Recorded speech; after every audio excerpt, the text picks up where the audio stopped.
Hello, good morning, good afternoon, and good evening to the global alumni around the world. It has been a long time we haven't seen each other, and hope you and your family are in good shape.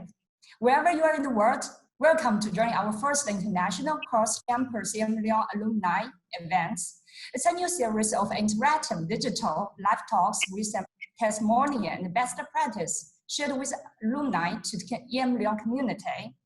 So I'm Jessica, Education Manager of the EMLYON Business School Asia Campus. We are very happy to host the first episode from Global Alumni Network and Asia Campus.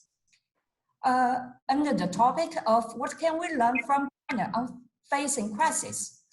First of all, please allow me to give a brief introduction about the speakers and the organizers today. So William Wang, the Professor of Innovation Management, Associate Dean of EMLYON Business School, Dean of EMLYON Business School Asia. Please say hello to the audience, Prof. Wang. Hey. Yeah, nice meeting you here. Okay. Fabienne Clara, the Director of EMLYON Business School Alumni Network. Good afternoon from Paris. Okay, that's great. So Florian Lambert, Coordinator of the EMLYON Alumni Network. Hello everyone and welcome. Hello, Ms. Mindy FANG, the participant of EMLYON Global DBA of 2018 intake, the founder and president of Letaron. Hello everyone, I'm from Hong Kong. Hello Mindy. Hi, it's time to go to Mr. Ting. He is the sales director of BNP Paris Hong Kong. Also, he's an alumni of the school, graduated from Master in Management 1999. Good evening, everyone. Hello, Ting. So let's go to Mr. Antoine LAMY, the general manager of Lincoln, and he is also the alumni of the Master in Manager program 2000. So, hi, everybody. Hello. So here's the agenda for today's live talk. There will be 20-minute Q&A after the keynote speech. We are using Zoom conference mode, so you are not able to see each other participants in the chat room, but you can text your questions and give your feedback anytime during the event. So let's invite Fabienne to make the opening speech for all of us. Dear EMLYON Alumni International Network, good morning, good afternoon, good evening, China. I'm very happy to be with you here from Paris for our first global live talk. Our team is very excited and also very proud to organize this first cross-campus global event, gathering alumni and friends from almost all over the world. We have distinguished keynote speakers from our very large and dynamic Chinese alumni community, Mindy FANG, Mr. Ting, Mr. Antoine LAMY. A special thank to Professor William Wang, who is the Dean of EMLYON Asia Campus. And thank you, Jessica, for organizing with us and Florian this event. You know, maybe some of you know China is my second home. I used to live and work in Beijing. It was 20 years ago. I also lived in Shanghai, and more recently, I was in Wuhan for 5 years. And as all of you know, it is a center of this epidemic. It's where the epidemic started. So what can we learn from the Chinese experience of this crisis and post-crisis? It is our topic today. This event is made for you to participate. It will be very interactive, so please feel free to ask questions. Let me show you some pictures, some figures of our international network. We have now more than 20,000 alumni in 130 countries. And today we have almost 20 participants from all the continents. Let me say a special hello to our ambassadors from Morocco, Spain, Canada, Australia, Hong Kong, Singapore, and from all the French regions and clubs. Thank you very much for your support. And let's start our talk with our first speaker, Mrs. FANG, Mindy. It's your turn. Thank you very much. So, but then let's invite Mindy to deliver the keynote speech. Hello. Hello. Yes. Good evening, good afternoon, and everyone here. My second topic today is crisis drives us forward. Innovation keeps us sustainable. I'm from Dongguan, China. Yeah. So I am the DBA 2018 intake. Okay. Before I set up the company Letaron, I had been working for Germany, TÜV. TÜV is a third-party testing and certificate body. So let me share where we are. We are located in China, Dongguan, Hengli town. You know, Dongguan is just nearby Hong Kong and 3 hours from Wuhan. So Hengli is very famous for the molding and tooling for the automobile, very famous. And Dongguan is the world manufacturing cities. So welcome to Dongguan, welcome to Hengli, welcome to China. So next, I would like to talk about what is Letaron. I spent 1 minute for Letaron background introduction. We are founded in 2008. It's just Asia economic crisis. So we are born with crisis. In the past 11 years, we got 3 times transformation, and we are focusing only on LED lighting industry. So we have globally 12 subsidiary companies and also agent. We have 1 company located in Essen, Germany. For the 3 times transformation, the first time is from OEM to OBM. We start our own brand for the OBM, and the second one is we transform from OBM to incubator. That is means open innovation. And the third one, the last one is 2017. We cooperated with UK, a carbon neutral architectural designing institute, and we launched up a new project is a carbon neutral Letaron industrial campus. So why EMLYON DBA? Because of this carbon neutral industrial campus is quite complicated. So I need academic and industry support. So I choose EMLYON, and Professor Olivier is my supervisor. I'm not a good student, but actually my supervisor gave me a lot of support because it's an energy related project. So we also need, later we can share something. So we come back to today's key topic is the crisis. You know, as a company, we are a manufacturing firm, how we handle and how we react with the COVID-19 pandemic. So let me introduce what we do from our company, okay? Firstly, I would like to thank you very much for all the support we got from external parties since the pandemic. You know, a Chinese government is really powerful in these situations, and almost 24 hours standby for all the government officials to support our manufacturing firms to come back to resume work. Already 3 and 4 months. So secondly, we thank you about the local community. They support us in terms of the workers, employees can get normal work. And also the local banks, insurance organizations, they keep us very lower down interest to sustain the cash flow and alliance associations, okay? So secondly, I'd like to talking something about how Letaron internally we react since the pandemic internally. I can say that is really test of the organization agility. Firstly, from the administration department, we set up a COVID-19 administration team within 12 hours. It's very quick response and reaction. And we're working out the guidelines and instructions to follow by. The other thing is we make a very quick change, organization change. For example, for the sales and marketing department, we go for very quick on the OA, online working, and keep all global customer connected, support each other. Then we join the online space instead of the offline. And within 3 months, we launch up a new brand that is really a quick innovation under this situation. Our R&D people also get a very quick review of emerging market demand. We launch the UVC new product range.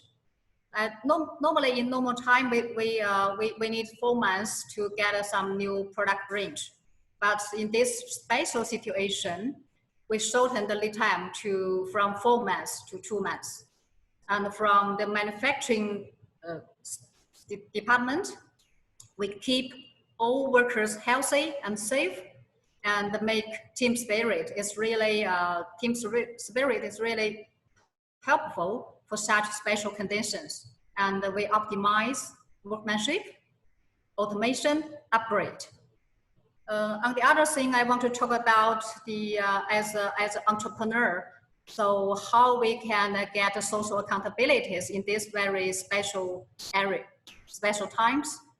We keep 100% employment security, and we support the local community with volunteers. We donate and support China, Wuhan city, and of our overseas customers and suppliers with sharing experience from China to other countries in the past 4 months. So looking for the future, I also have some perspective. Yeah, so next page, just. From the crisis, I do see some future opportunities.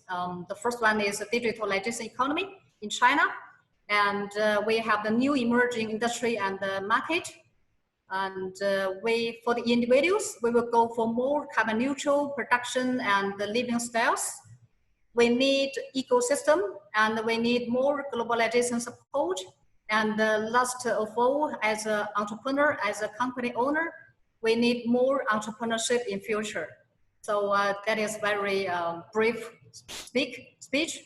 So later, if you have any questions, welcome to China, welcome to me. I will give you sharing my contact information in the last page.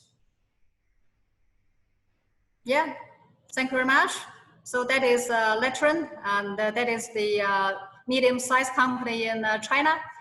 Crisis drives us forward, and the innovation keep us always sustainable. Thank you very much.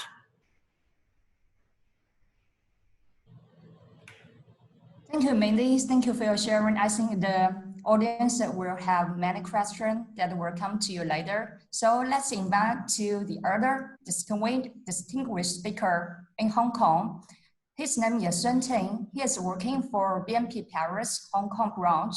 So let's invite Ting to give his experience with the coronavirus in Hong Kong. Hello, Ting. Good evening, everyone. First, please allow me to do 2 declarations. First, I'm not a pandemic specialist. I just try to share with you as a citizen how I have experienced in the city and how I have observed from people around me. Second declaration, I don't represent my company. I just talk on my own name. Okay. I live in Hong Kong, but however, half of my family live in Wuhan. So from the very, very beginning, so I'm very closely connected with this phenomena and with people there. And I think half my family, half my friends, because I graduated from Wuhan University. Probably many people will know many Chinese alumni graduate from Wuhan University. So my Wuhan University alumni have been a strong force during the whole pandemic to help people there. coming back to our topic of Hong Kong. Hong Kong is a city who really has big challenges if we talk about this kind of pandemic. Because first, with 7.5 million people, in terms of population density, this is one of the highest one in the world.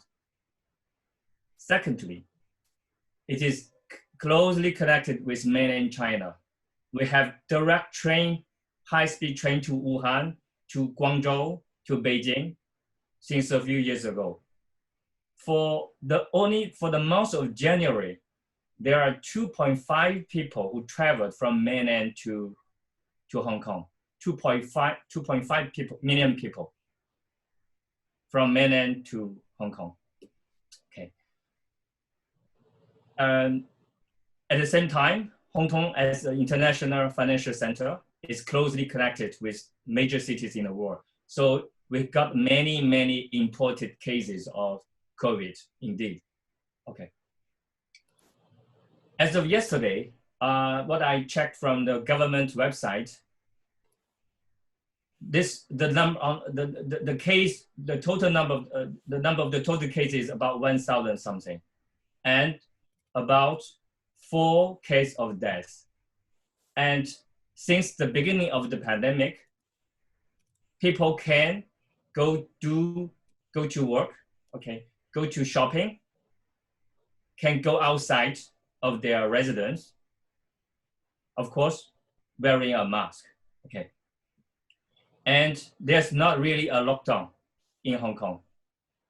I would say collectively we have do a pretty good job. And I want to give you a few, different angles. Can we come back? Yeah, the different, I would say in this society, every stakeholder has contributed to what we have achieved. First, can we go back to the last page? Thank you. Yes, the first thing we should, the first contributor, I would say, is the normal citizen, the people, okay? Hong Kong people, after experiencing the experience of SARS in 2003 and 2004, and also the H1N1 influenza imported from, abroad in 2009, okay?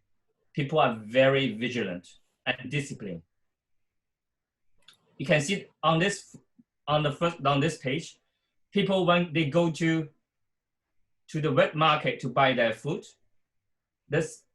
when they take the metro, the public transportation, they are all wearing a mask,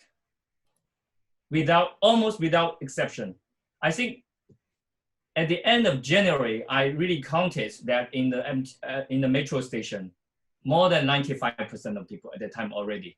Yeah, at that time, there's only 1 case in Hong Kong. Only 1 case confirmed at that time. Okay, let's move on. Okay, for this, that the aged people more than 17 years old, okay, I think everybody agree that they are the most vulnerable people in this crisis. And they are the people who need the most help, especially those who don't have enough income, okay? I would say the Hong Kong community, whatever political opinion they have, it can be pro-government, can be against government, but they all did a lot of work to help the people, help the community, help the aged old people, low-income families, because this is a whole, we are the society as a whole. We don't have the right to have any weak link in the whole chain, okay?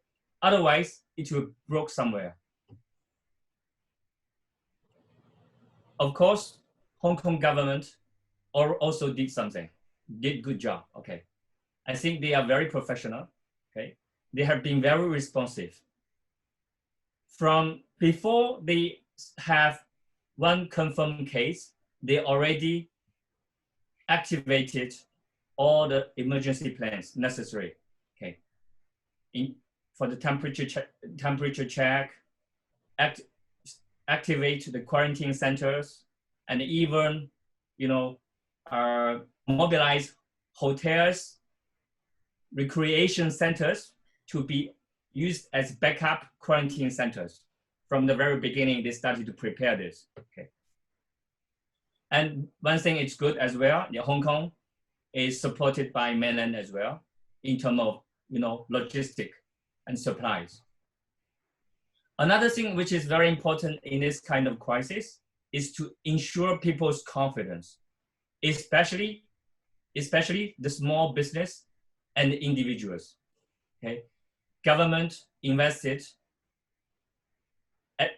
as a first project about $9 billion to save jobs. Some examples like direct payment or tax relief to the SME.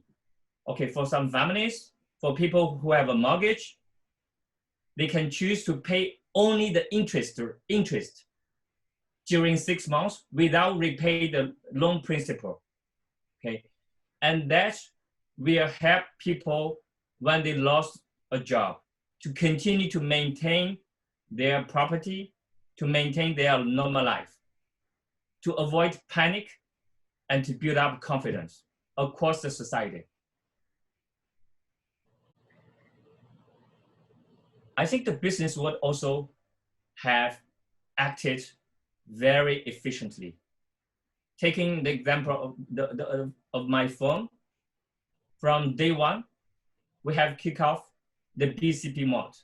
Okay, we have used our backup offices, and we have split our team into 3 groups of teams. That is, I call this flexible workforce.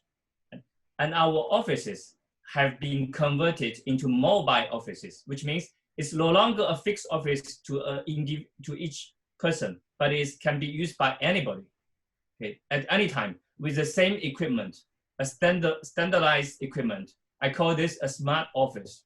Okay, of course, all this depends the preparation of softwares, hardwares, etc.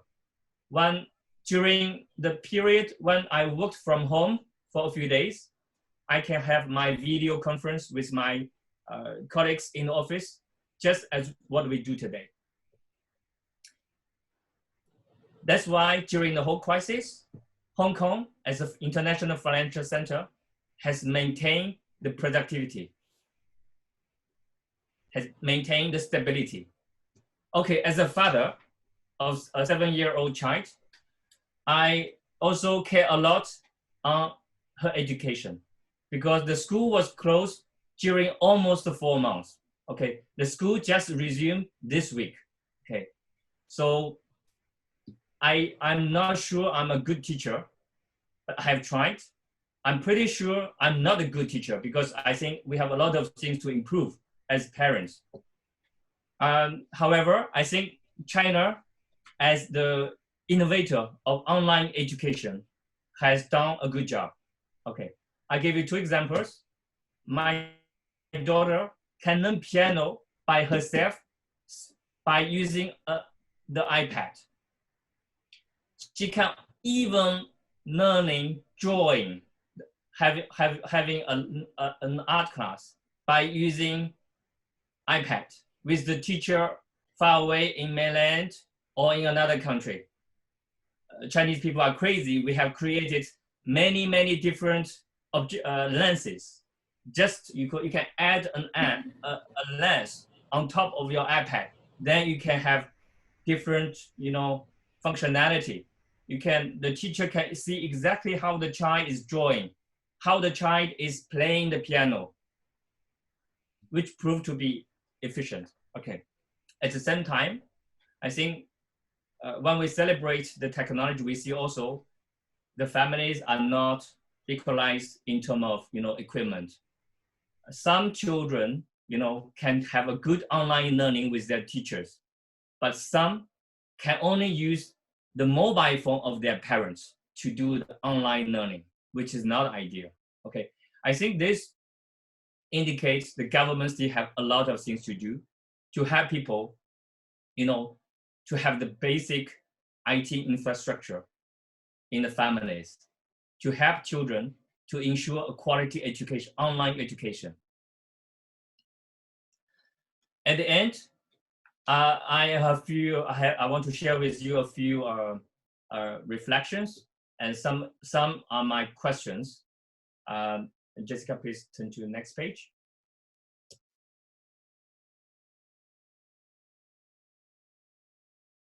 Can you please move to the next page?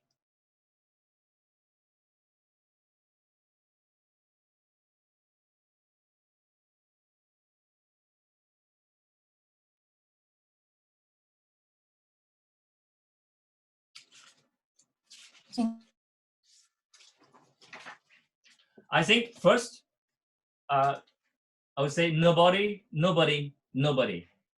can stay safe alone, okay, in this kind of pandemic like COVID-19. The awareness of public is essential. Collaboration across different societies, across different nations is essential. The solidarity, not only in the family, but worldwide is important. I still remember early of February, my friends in United States sent us mask, N95. And when I received the mask N95, I found those too precious and we didn't use it. We choose to send to Wuhan, to send to the hospitals in Wuhan. Okay, this kind of solidarity across friends, across people are so important. And the same, when France and US broke up again, I try to buy as much as possible. I think I buy a few thousand to send just to my friends there. During this kind of crisis, as I mentioned earlier, lower income societies have to be helped immediately, in time. I think recently we have got a discussion in China. When this pandemic will end, we think it does not depend on when China or Japan or France or United States will resolve the problem. It will depend on quite a few other lower income countries with large population. How can they resolve the problem? Because it's our global problem. I would also ask myself whether an organization like WHO, do they have enough resources or enough authority to coordinate, to ensure such a huge responsibility for humans? And I think we should be prepared for a new normal. Although sooner or later, I hope, we'll get the vaccination, but still, I think we have to move on to get us be better prepared for this kind of crisis. I think digital transformation will be driven in both public sector and private sector. I would say the public sector is very important because the private sector, their business owners will do that. Their shareholders will decide it, okay? But for public sectors, it is more to help, majority of people in a society. And I think as parents, we should know how to teach our children for the next crisis to ensure that they can benefit from quality education, quality homeschooling. One thing we can also learn that China provides manufacturers a lot of medical equipment. I would suggest other countries to produce those, supplies locally. Those supplies that are critical to a public health emergency. Yeah. this is a few reflection I will share with you. At the end, you can see, together we will stand, divided we will fall. Thank you. Okay, thank you, Ting, so much for sharing your both personal and professional experience in Hong Kong. So let's give the floor to the Antoine. He will be the moderator of the Q&A session. Antoine has spent 18 years in Asia, 15 years in recruitment and executive search, heading Lincoln in China. Lincoln is a talent management advisory firm. At the same time, our distinguished speaker, Professor William, Mindy, and Ting will answer your questions. Yes, please, Antoine. Thank you, Jessica. I'm glad to hear from you, Mindy, that you've been taught by my classmate, Olivier Catera, so I'm sure your business will continue to flourish as it has been. And so I'm delighted to hear about the story in Hong Kong. I used to live there for 2 years, and it's a city I really love. Couple of words before we are going to the Q&A.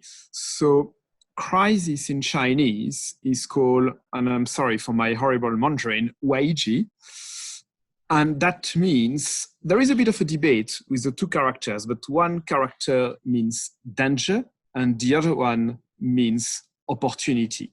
And that's where the debate is about. It's probably not correct, it's opportunity, but the acceptance now is around an opportunity. And as Mindy said earlier, crisis is driving us forward. So I think it's a good time to reflect and to have some action. One thing about China, which I wanted, I wanted to highlight, is that most of the Chinese population, contrary to what many people overseas believe, has not been confined and has not been locked. So I was not. Many of my friends in Shanghai were not confined. People who are confined are people from the Hubei province and people who travel from provinces to provinces. And they were quarantined for 14 days. In Shanghai, public spaces has been closed to control the spread of the epidemic, and that's why we had only 7 people, if I'm not mistaken, who died from that overpopulation, just to put things in perspective, of 25 million. So now I'd like to ask a few questions, and we have many. Probably the first question would be to Mindy. As an entrepreneur, Mindy, what are the new opportunities which arose during this crisis, and what are you doing about it?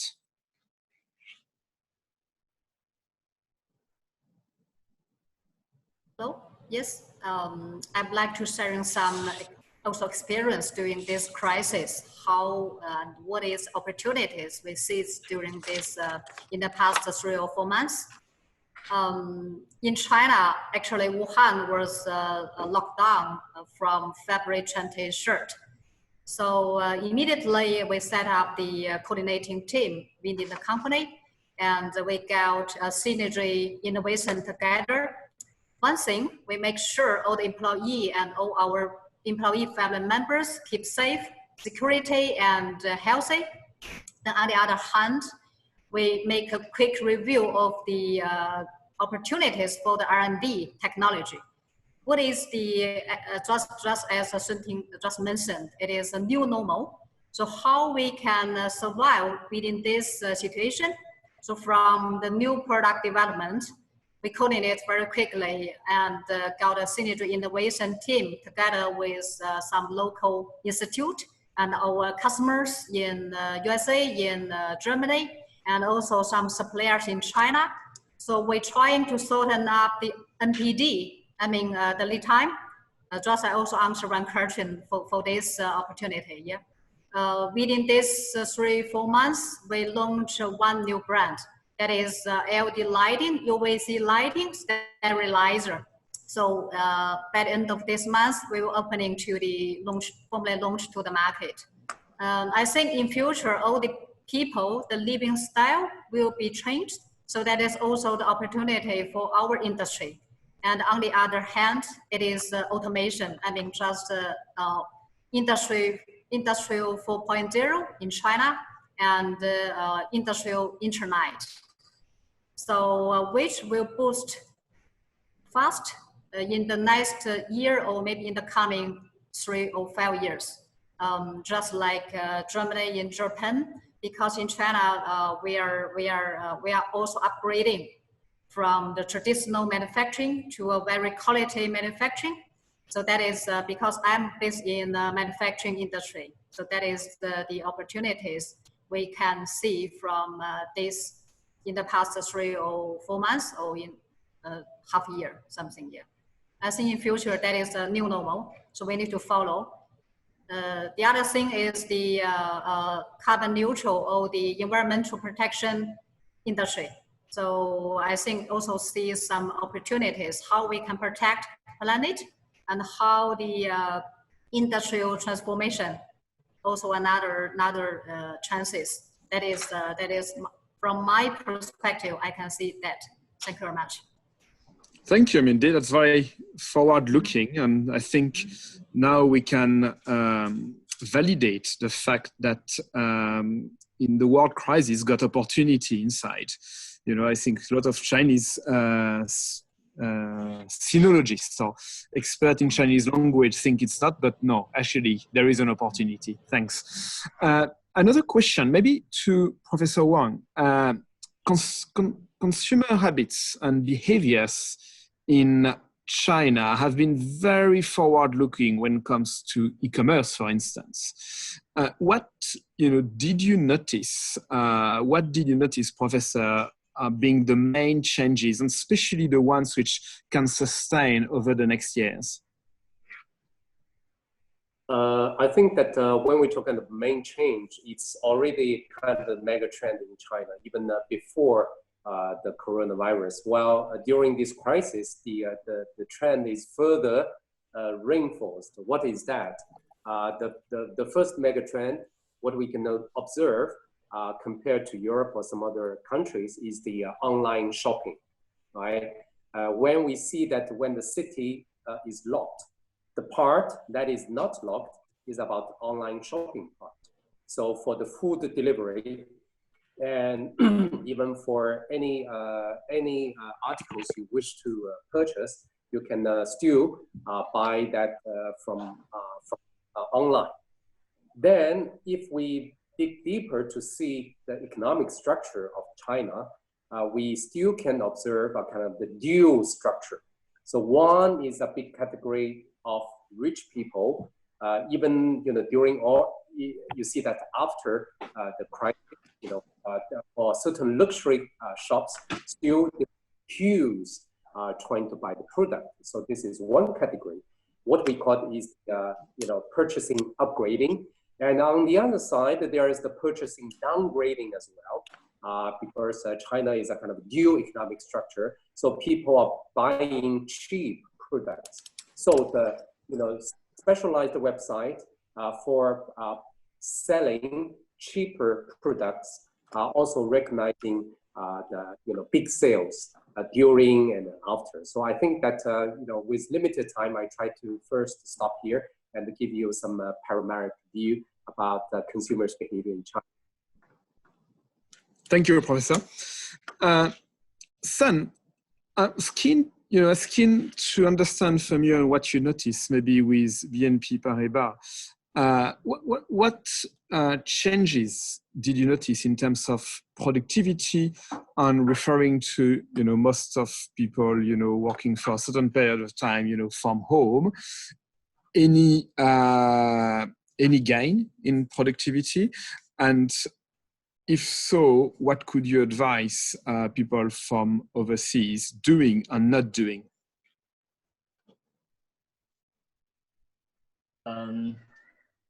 I'll try to reply to your question. That I'm not very sure of whether I can cover it very correctly. I think the productivity has certainly been reduced, during the crisis. That this is evident. Okay,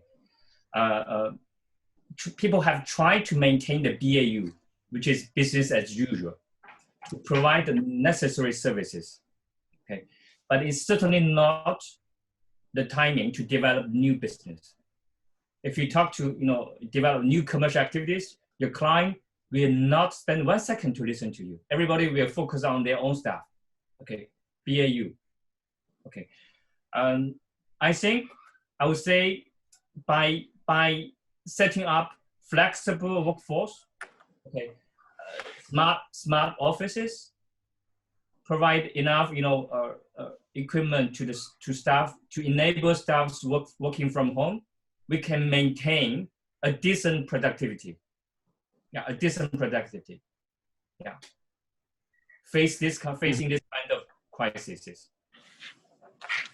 I would say, for example, for our team, for my company, we have not got any complaint from customers for the existing services that we are receiving. This is, companies should really take their BCP plan, business continuity planning, as a serious one, because crisis really happens. Okay, it's not just write a procedure for a procedure. You need to test it before the crisis. Mm-hmm.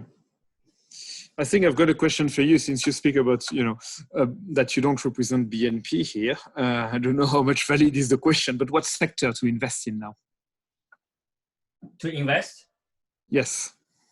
I think I see two interesting sectors. One is online healthcare. Oh, this is the sector I saw the stock price roaring. Okay, there's two shares listed in Hong Kong. One is Ali Health, which is the health wing of Alibaba Group. Okay, the price, I think, rose by more than 50% during the crisis. Mm-hmm. There's a similar one which is owned by Ping An Group, is something like Online Doctor. And these companies have taken the opportunity of the crisis to accumulate many new clients, and they are even going to go doing business outside China. Alibaba wants to work with an international community of doctors to help people during the crisis. This is one.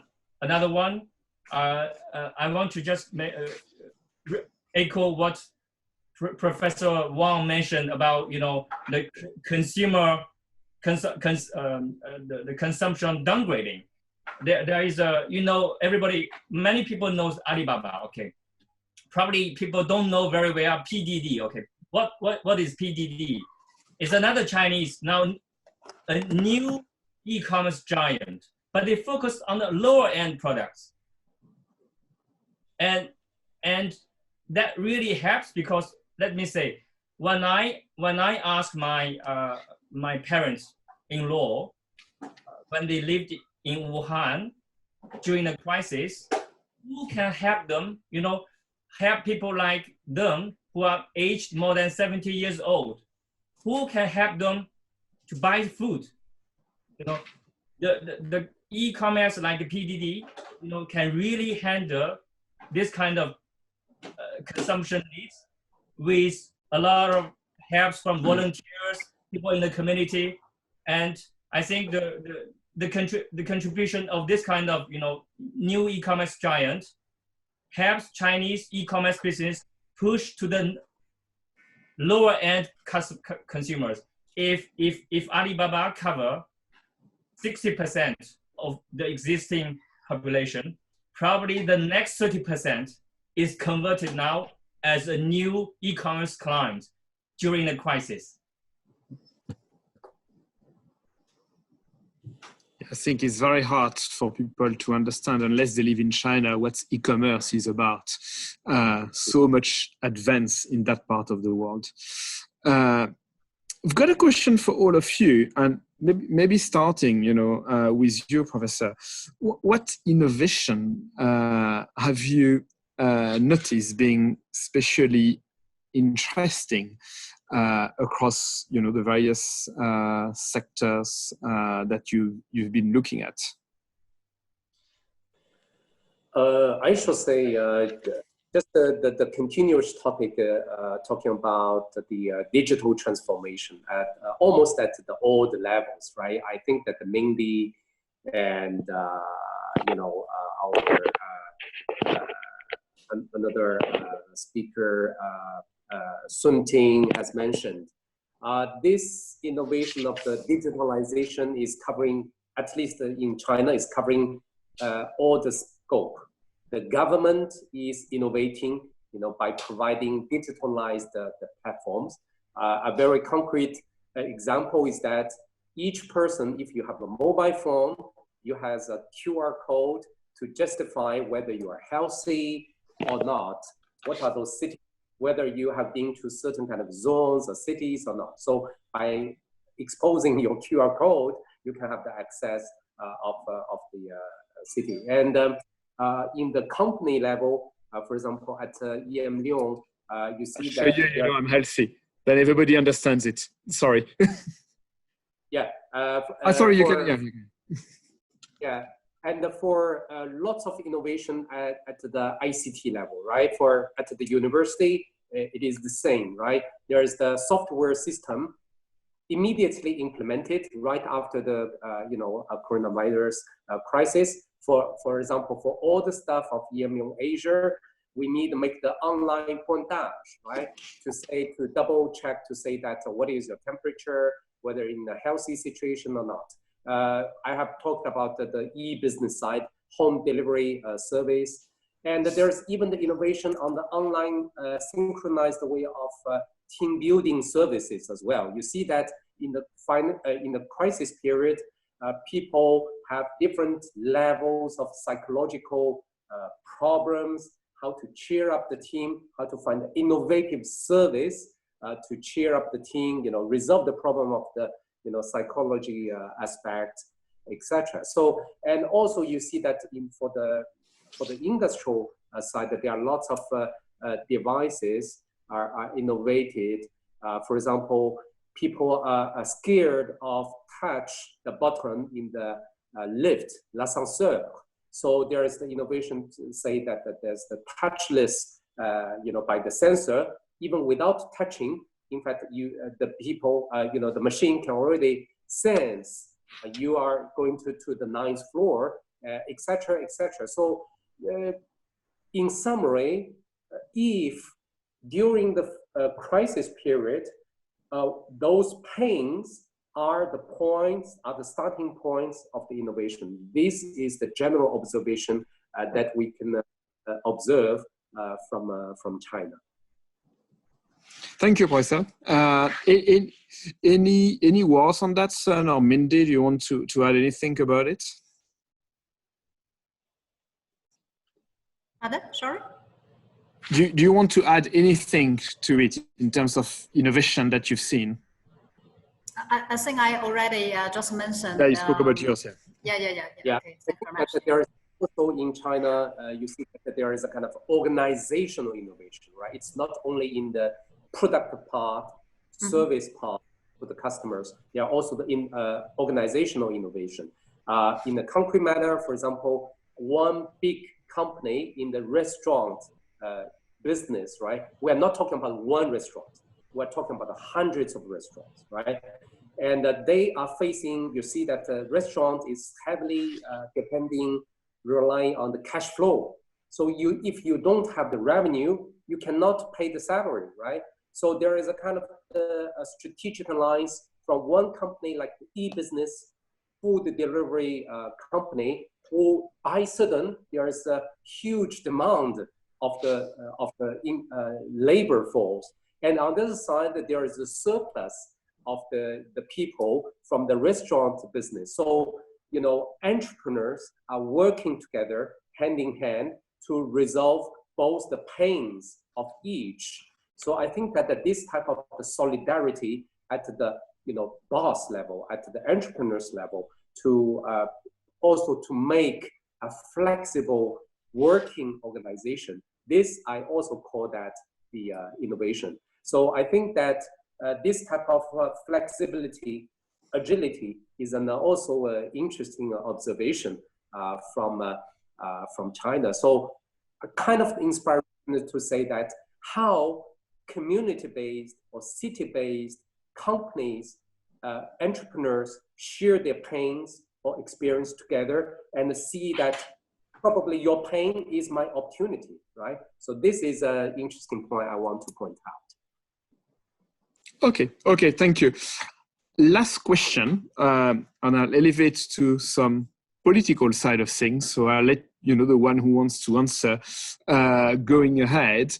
If there is one action that your government have made, which could be easy to implement in other countries, what do you think it is, and therefore what advice would you give to any other government in the world? One action.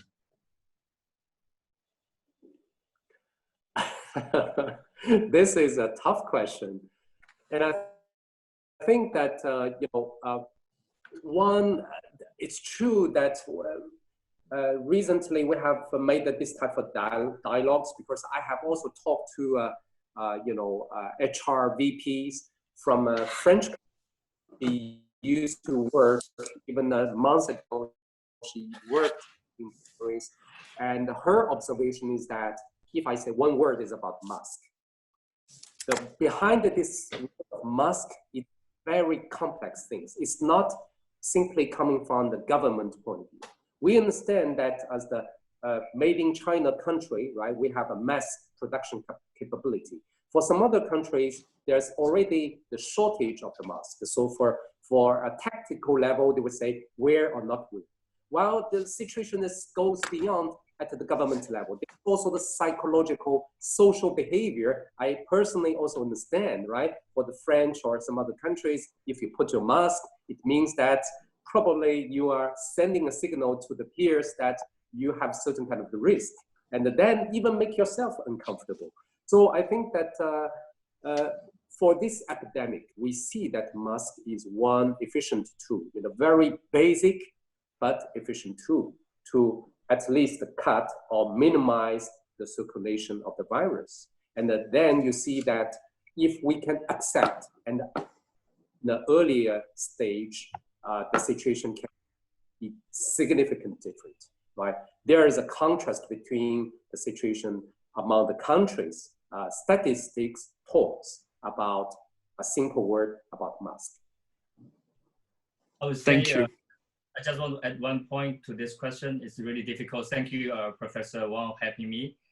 I would suggest every government, when they see a crisis happening somewhere else, get prepared, as if it's already happened at their home place. Don't wait the crisis to come to you. Anticipate. Yeah. Okay. Thanks a lot. Thanks, Ting, Mindy, Professor Wang, for answering, to the questions. Couple of things, I remember react fast, so do it, anticipate, as you just said, and wear mask. I cannot more than agree with that. Being European and not having wear it for a long time, I appreciate how stupid I was and how good it is, now to wear one. It protects a lot. Thanks a lot. So I pass it, Jessica, to you, and I guess Professor Wang for some other, comments. Yes, thank you, Antoine. Thank you very much for all the speakers for sharing your thoughts and knowledge from the industry and your professional experience. So let's welcome Mr. William Wang to make concluding remarks. Okay, I think that we have already, lots of exchange by keynoters, by Q&A part, and I think that the Q&A part next time it can be even longer. And we can even allow the voice access, and so people can talk and make the exchange. I want to compliment from a macroeconomic geopolitical situation, then coming back to the, what will be the business opportunity and certain kind of the, personal point of view to share with you. And I think that now it's true that certain people will say that it's 2020 is really marked as a milestone of the history. It's before the Corona, BC, and after Corona is the AC period. And we see that, you know, we are entering into a very challenging situation because the geopolitical landscape changed so fast, right? Especially after the pandemic. We do observe there is a more nationalistic and self-sufficient era is approaching. But it's not you know, it's people will not get richer or safer, right? So that is the latest statement by the economist of the, you know, the latest emission, right? And in this situation, we also find that the increasing tension between China and the US. Interestingly enough, you see that 50 years ago, Chairman Mao Zedong made an announcement on the May 20th, 50 years ago, to talk about, you know, the United States is a paper tiger, you know, we should fight that. And this year, May the 20th, United States also published a public statement that is called United States Strategic Approach to the People's Republic of China. So for this paper is over 17 pages, well-structured, detailed.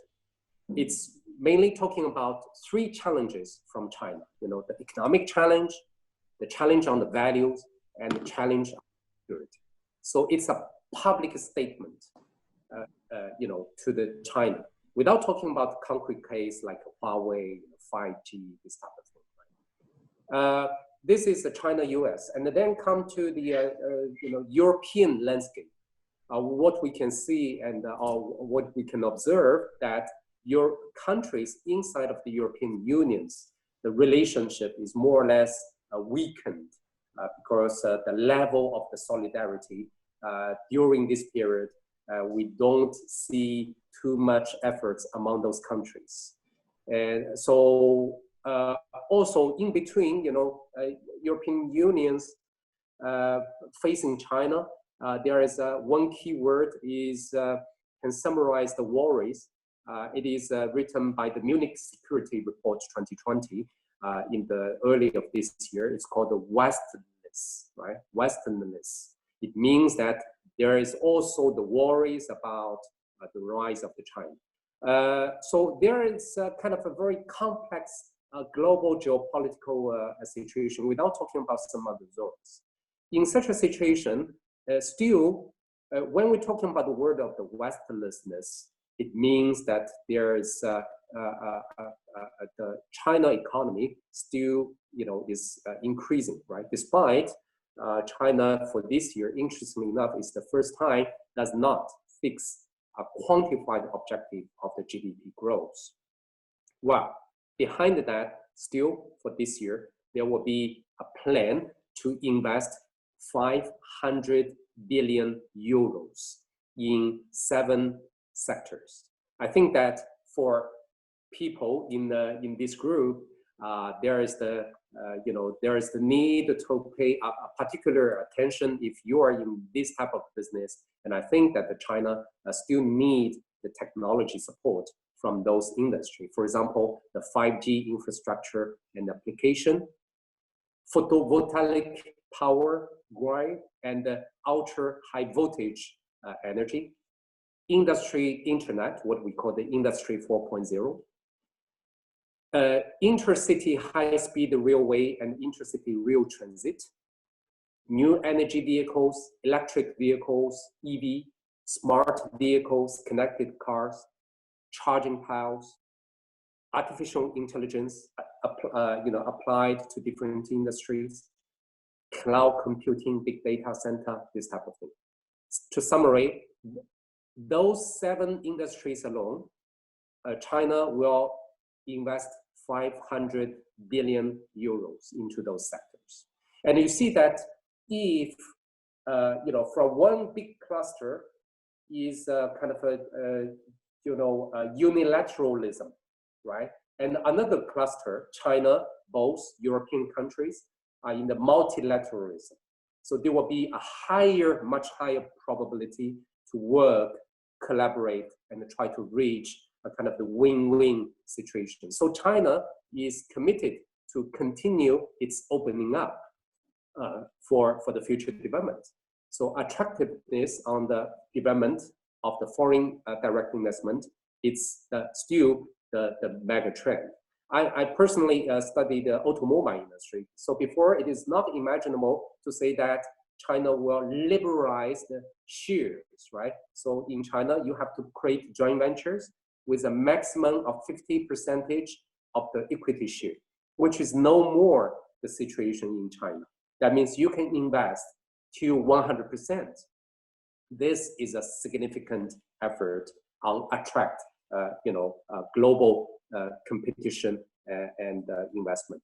So coming to a more concrete level of suggestions. Recently, we, EMLYON Asia, has you know, organized twice the private talk with you know, senior executives, and among which 25 are coming from top Fortune 500 foreign MNCs, right? So what we can find interesting in this field of the academic is that, number one, how the corporate value and the corporate culture play key roles, right? Because you see that in this situation, when in a lockdown situation, some companies were worried to say that our employees will become low productive. Are they cheating? Are they sleeping? You know, not doing the work? So our keyword of trust for good companies, they are doing that, right? They are stimulating. So they are keeping on the value of the company. So one, sharing. Second sharing is that for certain kind of good companies during the period of the crisis, there is a stimulation on the self-organization that emerged, as Mindy has mentioned, right? In the crisis, certain companies are declining. The other companies are growing up. What makes the difference? It's again, is the organization agility. How? It's not the pressure from the top to down. It's a self-organized organization. Let the employees to feel their own responsibility and create lots of new ideas, think out of the box, and make not only survive, but make the company strong. The third experience sharing is about digitalization. Why? It's not to pursue digitalize per se, it's pursue the productivity. So there are still lots of things need to be done, right? Everything linking with this field, including artificial intelligence, etc., etc. So to summarize, you know, Winston Churchill has mentioned, and I would like to also stop here to say that never waste a good crisis.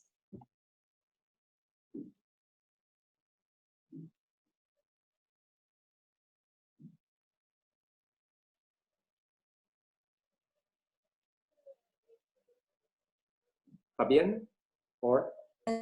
Yes, thank you, Professor.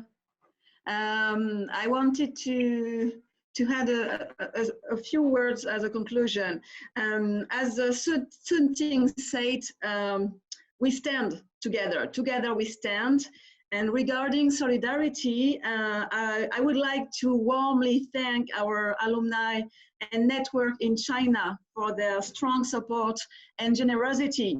Thanks to you, by the end of this week, we will be able to provide almost 20,000 masks for our campuses in France and Morocco for the reopening of the campuses, and to the Red Cross in France. Thank you very, very much. You're welcome. All pleasure. Yeah. Is Florian with us? Yes, I am, Fabienne. Thank you, everyone. Thank you very much, Professor Dean William, for this conclusion, and thank you, Fabienne. I want to say thank you to our speakers, to Mindy Sen and Antoine, to be the moderator today. Thank you to all of you who attended this event. We tried to answer the majority of questions. For those who have had questions who were left unanswered, we will try to answer them in our next episodes. We are very, very proud to have organized today the first EMLYON cross-campus digital event with a focus on our alumni from China. The COVID crisis is an opportunity for us to create new types of events like this one, where we can gather our alumni community worldwide. And we are very proud of that. This was the first event from a new series of events, Global Live Talks, which aim at sharing experience and best practice amongst our alumni worldwide community. So we are now in the process of creating the next episodes from this series with highlights on our alumni countries, industries, professional path. If you, as an ambassador or as an alumni, if you would like to contribute to our next live talks and share your experience to our community, please do not hesitate to contact us. I will share the email address in the chat box. We would be very, very pleased to hear from you. The recording from this live talk will be available on social media in the next days. Feel free to share it with your network. So thank you very much to everyone, and see you very soon. And I would also would like to add that you see that you are always welcome to contact EMLYON Asia campus. We are here. We have each year have over 2,000 income and outcome flow. So if in the future, if you want to do the business in China, in Asia, we are very welcome you to contact us, and we are here to help you to establish the business relationship and the career development to support you. Okay. Thank you, everyone. Thank you. Thank you. Okay. Merci beaucoup. Thank you. Zaitian. Bye-bye, China. Bye-bye. Bye-bye. Bye. Bye. Everyone, bye-bye.